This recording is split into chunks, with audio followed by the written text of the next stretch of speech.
అన్న ఏంటి హరిహర వీరమల్లు ఎక్స్పెక్టేషన్స్ ఎలా ఉన్నాయి? Pre release event and cinema కూడా తొందరలో చూడబోతున్నాం, ఆయన చాలా రోజుల తర్వాత స్క్రీన్ మీద చూడబోతున్నాం. సో ఎక్స్పెక్టేషన్స్ ఎలా ఉన్నాయి? ఎక్స్పెక్టేషన్స్ చాలా ఉన్నాయి అన్న. మా దేవుడికి ఖాళీ అలా చూస్తే మాకు చాలా అన్న, ఇంకేం లేదు. కానీ ఒకటి ఏంటంటే ఏపీ నుండి మేము ఇక్కడికి వచ్చినాం, అన్న మీద అభిమానంతో మేము వచ్చినామన్న ఏపీ నుండి ఇక్కడికి. కానీ ఆ లోపలికి ఎంట్రీ లేదన్న, లోపలికి ఎంట్రీ ఇవ్వట్లేదు. ఇప్పుడు మేము పాసులు అయితే లేవు. మరి పాసులు లేని వాళ్ళు ఏం చేస్తారని ఏపీ నుండి ఇక్కడ వరకు వచ్చినాము, ఏం చేయాలి చెప్పండి. ఇంకా చాలా రోజుల తర్వాత ఆయన్ని మళ్ళీ చూడబోతున్నాం కదా సినిమాల్లో, ఎలా అనిపిస్తుంది? చాలా సంతోషంగా ఉందన్న. చాలా సంతోషంగా ఉంది. సో ఈవెంట్ ఎలా జరగబోతుంది? మీరేమన్నా ఈవెంట్ ఎక్సలెంట్ సూపర్గా జరుగుతుంది అన్న. కళ్యాణ్ బాబు ఫ్యాన్స్ అంటే అంతే. నార్మల్గా టీజర్ కానీ సాంగ్స్ కానీ చాలా హైలైట్ అయినాయి సాంగ్ సినిమాకి.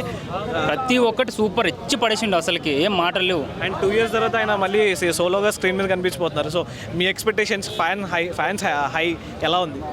హై లెవెల్ అని bro, super just trailer highlight ఉంది తెలుసా. ఇప్పుడు మనం చాలా దూరం నుంచి ఇప్పుడు ఆయన చూడాలని వచ్చిన తర్వాత ఇక్కడికి వచ్చిన తర్వాత పాసులు లేవంటే ఎంత మూడ్ ఆఫ్ అంతా వేస్ట్ అక్కడ నుంచి. ఎందుకు తెలుసా, కనీసం నిన్నే బోనాల పండుగ అయిపోయింది. సో మాకు అతను చూసి ఇది ఒక రెండో పండుగ అన్నట్టు ఉంటుంది. సో ఇప్పుడు అక్కడ నుంచి సో బేసిక్గా ఎప్పటి నుంచి అన్న మీరు పవన్ కళ్యాణ్ గారి ఫ్యాన్? అతను చిన్నప్పటి నుంచి అతని అభిమానులు, అతను వ్యక్తిగతానికి అభిమానం. అతను మనం వేరేగా ఇంకేమీ కాదు, అతని వ్యక్తిగతం, అతని క్యారెక్టర్, అతని మాట, అది మాకు చాలా ఇంపార్టెంట్. అతను ఇటు వెళ్ళమంటే ఇటు వెళ్తాం, ఇటు వెళ్ళమంటే ఇటు వెళ్తాం. అతనినే నమ్ముకున్నాం, అతని వల్ల అభివృద్ధి చెందుతుందని మేము అనుకుంటున్నాం కాబట్టి అతను నమ్మాం. అండ్ ఇంకోటి పాలిటిక్స్కి వెళ్ళిన తర్వాత ఆయన ఫ్యాన్ బేస్ కూడా కొంచెం పెరిగింది యూత్లో కానీ ఎక్కడికి వచ్చినా. సో బేసిక్గా యాజ్ అ సినిమా నుంచి మీరు ఫ్యాన్స్ కాబట్టి సినిమాలో ఎక్కువ నచ్చారా, పాలిటిక్స్లో ఎక్కువ నచ్చారా? సినిమా అనేది మనకి 3 గంటల ఆనందం సార్. అది సినిమా అనేది మనకి 3 గంటల వినోదం మాత్రమే. ఈ పాలిటిక్స్ అనేది మనకి 3 పూట్ల అన్నం పెడుతుంది. 3 గంటల వినోదం కావాలా, 3 పూట్ల అన్నం కావాలా. ప్రతి పేదవాడికి 3 పూట్ల నోట్లోకి 4,000 వెళ్ళడమే ఇంపార్టెంట్. అతని కోసం అతను బయటకు వచ్చాడు. తన లగ్జరియస్ లైఫ్ని, బెంజ్ కారులో తిరగాల్సిన లైఫ్ని మన కోసం బయట కారులో వచ్చి జనాలు మీద పడిపోతుంటే అవన్నీ కూడా పక్కన పెట్టి తన ప్రజల కోసం వచ్చి ఆల్రెడీ ఒకసారి ఓడిపోయి మళ్ళీ ఆ సేమ్ జనాలని నమ్మి వచ్చి ఎటువంటి పరిస్థితిని తీసుకొచ్చాడో మనకు తెలుసు. అతన్ని నమ్ముకుని ఉన్నాం. ఫ్యూచర్లో అతను మేము అనుకున్న స్థాయిలో అతను చూస్తామని మేము ఆ దేవుడిని ఆశిస్తాం. నేను कर्नाटक बिदर से आया मैं कर्नाटक बिदर से आया मैं मेरे को चिरंजीव ब्लड बैंक ऑफिस है ना, उधर पासा मिलते बोल को मेरे को मैसेज आया और सार को फ़ोन करा मैं सुबह में 10 बजे आके टिकट ले बोला. उधर गए तो क्या बोल रहा मालूम हो गए बोल रहा हूँ मैं उतना दूर से आके इधर परेशान हो रहा हूँ. मैं सुबह से इधर ही फिर रहा हूँ. मैं हाईटेक सिटी शिल्पाराम में फिर रहा हूँ भैया. सुबह से 10 बजे आओ बोल के उधर बोला मेरे को, आके ले लो बोले टिकट्स.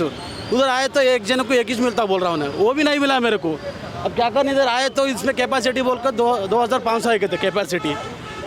इधर देखे तो पूरा फैंस ज़्यादा है. अब क्या करना, पूरे लोग अंदर गए तो पुलिस वाले क्या करते, सबको मारते. इसमें नहीं पूरा लोग गए ना अंदर, कैपेसिटी कम है, वो कम है बोले तो ज़्यादा लोग सीट्स नहीं रहते अंदर, सीट्स कम है अंदर. अब क्या करते हैं, लाठी चार्ज लगाते पुलिस वाले. एक वो और एक NTR का फिल्म हुआ ना, उसके वो टाइम पे इधर लाठी चार्ज हुआ, ज़्यादा लोग आया बोल कर. अब ये भी ऐसा हुआ तो क्या होता मालूम. अब क्या करना, पवन कल्याण फैंस ज़्यादा है भैया, ऑल ओवर इंडिया में है. ये तो कैपेसिटी कम है. ऊपर सॉरी LB स्टेडियम में रखे तो अच्छा था भैया. पासेस तो नहीं मिल रहा किधर भी. क्या बोल रहा हूँ उन्हें, लोकल लीडर वालों को दे दिया मैं पासेस, उन्हें दे दिया सबको. 1000 रुपये में को 2000 में को बांट दिया बोल रहा हूँ उन्हें. अब क्या करना भैया, सुबह से मैं इधर ही फिर रहा हूँ, हैदराबाद में फिर रहा हूँ. हाईटेक सिटी शिल्पाराम चिरंजीव ब्लड बैंक ऑफिस फिर के थक गया मैं. अब क्या करना बोलकर दोस्त खान जाके फ्रेशअप होकर फिर आया मैं इधर.